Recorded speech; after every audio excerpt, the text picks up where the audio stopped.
ఈ రోజులుగా Donald Trump Nobel శాంతి బహుమతి కావాలని చెప్పి దొమ్మలు గుద్దుకుంటాడు కదా.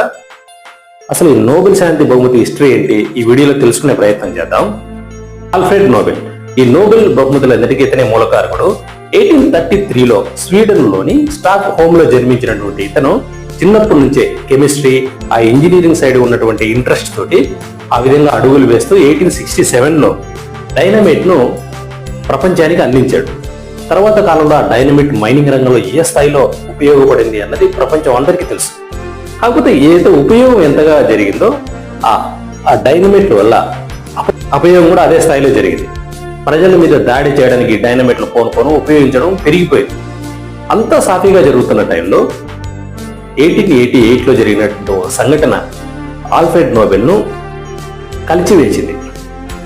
అతని సోదరుడైనటువంటి లుడ్విగ్ నోబెల్ మరణించాడు. మరణించిన తర్వాత అయితే ఫ్రెంచ్ వార్తాపత్రికలన్నీ కూడా ప్రపంచవ్యాప్తంగా ఫ్రెంచ్ మృత్యుకారకుడు చనిపోయాడు అని చెప్పి ఒక పెద్ద పెద్ద హెడ్డింగ్లు పెట్టి వేశారు.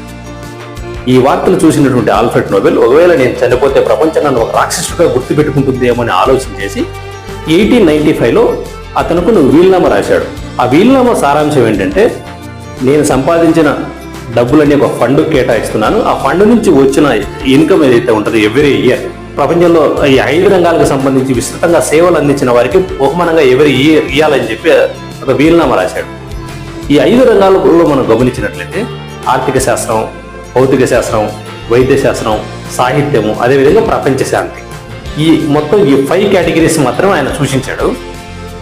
1896లో ఆయన మరణించిన తర్వాత 1900లో ఈ నోబెల్ ఫౌండేషన్ స్టార్ట్ అయింది.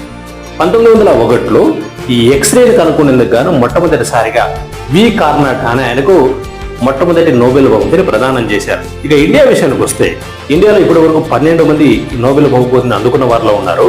మొట్టమొదటిసారిగా 1913లో సాహిత్య రంగంలో రవీంద్రనాథ్ ఠాగూర్ గారు తీసుకున్నారు. 1930లో ఫిజిక్స్ కి సంబంధించి సివి రామన్, 1979లో ప్రపంచ శాంతి హోదాలో మదర్ తెరెసా గారు ఈ అవార్డును అందుకున్నారు. ప్రపంచ ఎకానమీలను ఇబ్బంది పెట్టి అధికార బలంతో ప్రపంచాన్ని భయపెట్టి నోబెల్ శాంతి బహుమతిని ట్రంప్ అందుకోగలుగుతారా? అది ట్రంప్కే తెలియాలి. Please like and subscribe my channel. Thank you for watching.